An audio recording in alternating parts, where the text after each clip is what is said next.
people sometimes get quite concerned when we recommend that they communicate with a lawyer, but there are a lot of privacy laws out there, and there's more in some industries than in others.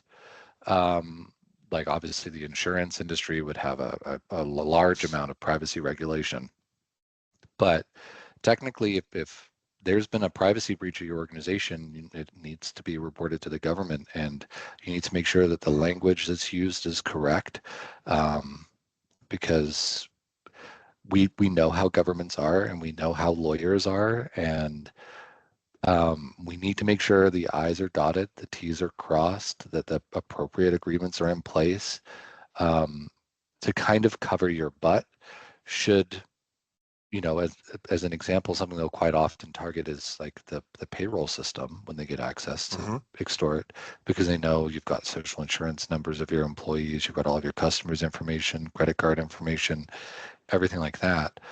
That stuff getting compromised is a fairly severe privacy breach, and you need to be able to report that to your local privacy commission,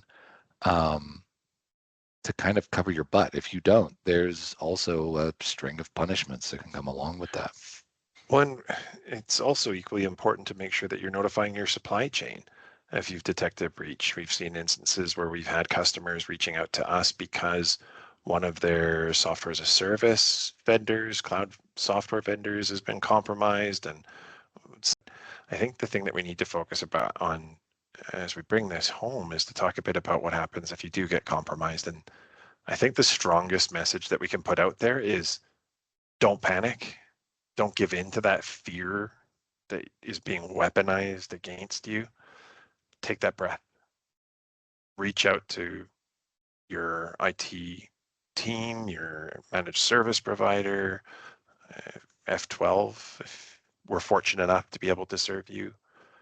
Talk to them, get the advice. Don't immediately give in to the demands. Don't immediately start trying to delete or cover up or anything like that. I think really it's one part steadiness, one part communication. A large component of reducing fear is, educating your staff so that they're aware of what's happening, having a good being prepared for an incident so that you're not making emotional decisions during a very stressful time, and having good tooling in place so that you can respond to things, and we're not, people aren't trying to deploy tooling in the midst of a compromise where they're doing everything else on top. Yeah, and that's a great segue into something I think is very important to talk about around the cyber aware workforce, being able to put this training in place. Training is a big piece that I definitely want to get into and touch on in a moment here, as I know you do too.